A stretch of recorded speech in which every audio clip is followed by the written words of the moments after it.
2 बार 3 बार ambulance आई और गई, ऐसी किसी प्रकार की घटना न घटे तो वैसे अस्पताल में सूचना करवाई, कपासल में भी और भोपाल सागर से भी, तो लगभग वहां की भी टीमें आएंगी, तो 3-4 काउंटर अपने चिकित्सा विभाग के भी लगेंगे, तो उसके बारे में भी हर प्रकार की व्यवस्था अपन को कैसे करनी वो भी अपने को जिम्मेदारी पूर्वक काम करना है। कोई भी अतिथि हमारे यहाँ में, और ये आयोजन हम सबका है, और जैसे भी अतिथि किसी भी प्रकार के अतिथि आते हैं तो सबका स्वागत करना हमारा कर्तव्य बनता है। तो हर प्रकार के जनप्रतिनिधि का हम सबको स्वागत करना है और बड़े भाव और बड़े प्रेम के साथ हम सबके लिए खड़े होकर के उनका भी स्वागत करें, क्योंकि वो भी समाज के जनप्रतिनिधि, तो उसमें भी हमारा कर्तव्य सबका बनता है। ईंधन व्यवस्था, सारी व्यवस्थाएं जो है, उसके बाद में चाय दूध और कॉफी की व्यवस्था, 2 दिन के लिए व्यवस्था कपासन के भक्तों ने सेवा को स्वीकार किया है, तो वो तो रहेंगे ही रहेंगे, पर साथ में अपने भी 5-10 व्यक्ति ऐसे हो भाई, वितरण करना है, वापस झूठे कप को इकट्ठा करना है, निस्तारण करना, उस व्यवस्था में भी हमको खड़ा रहना है, वो व्यवस्था भी देखनी। पार्किंग व्यवस्था सबसे बड़ी व्यवस्था प्रशासन की तरफ से तो कार्यकर्ता लगेंगे, कर्मचारी लगेंगे, पर हम सबको भी इस व्यवस्था में तटस्थ होना पड़ेगा। सबसे बड़ी व्यवस्था वाहन व्यवस्था की है। कपासन से आने वाले वाहन किधर खड़े रहेंगे, भोपाल सागर की तरफ से आने वाले वाहनों की किस प्रकार व्यवस्था करेंगे, उसमें भी जो कार्यकर्ता हैं उन सबको अपने नाम अपने को लिखाने की, भाई ये व्यवस्था की जिम्मेदारी मेरी, कहाँ उसकी व्यवस्था करनी है, कैसे व्यवस्था होगी, गाड़ियों को कहाँ रुकाएंगे।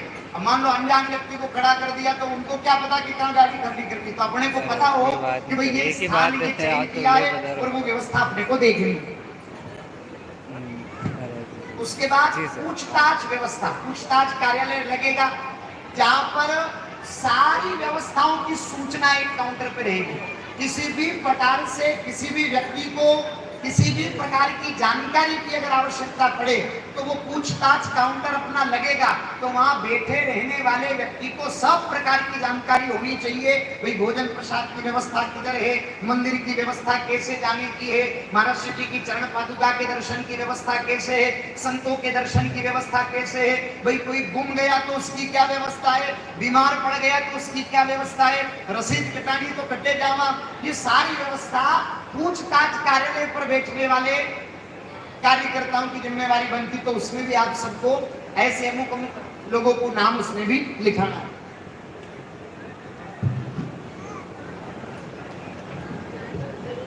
ये सारी व्यवस्थाएं हैं, और इसमें इसके अलावा भी किसी को और व्यवस्था लगे कि इसमें ये व्यवस्था और एक होनी चाहिए तो आप यहाँ नोट करा दो, लिखा दो। और ये सभी कार्यकर्ता के नाम आप रामलाल जी अहीर, उनके पास में आप नोट करा सकते हैं। माता बहना में भी पुरस्कारी में सेवा करनी, मणिधन संता की सेवा में भाई पुरस्कारी करो, संत जीम जावे जी का केड़े पत्तल दोना उठावा की सेवा है, ये सब सेवा हमको करनी है। ये साक्षात महाराज जी तो जैसे मीरा मेवाड़ खालसा चारों कुंभ में लगाते, पर कृपा देखो गुरु महाराज की कि चारों कुंभ चल करके इस भूमि पर प्रत्यक्ष 19 और 20 को प्रकट हो जाएंगे, तो सबका पुण्य हमको मिलेगा। तो सेवा में भी हमको उसी प्रकार से लगना है। किसी भी प्रकार से आप यूं विचार नहीं करें कि हमको सूचना नहीं है, हमको नहीं कहा, ये सबका आयोजन है और हम सबको ही इसकी व्यवस्था करनी है। इस बात का आप सब ध्यान रखें। सांवरिया धाम आश्रम मुंगाणा परिवार हाथ जोड़ करके आप सब भक्तों से यही प्रार्थना करता है कि तन मन के साथ इस दिव्य आयोजन में खड़े रह करके इस व्यवस्था को आप सबको बनानी है, किसी भी प्रकार की कोई अव्यवस्था न हो, और इस बात का आप सबको ध्यान रखना है। जय सिया राम, बोलो सांवरिया सेठ की, सदगुरुदेव भगवान की।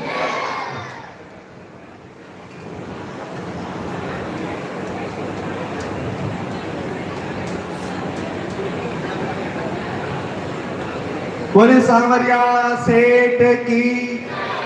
सभी भक्ति जनाओं निवेदन है कि हाथ खड़ा करके जोर जगह लगाना चाहे, सब जगह आवाज जानी चाहे। बोल सांवरिया सेठ की, बोल श्याम की। गुरु ब्रह्मा गुरु विष्णु गुरु देवो महेश्वर, गुरु साक्षात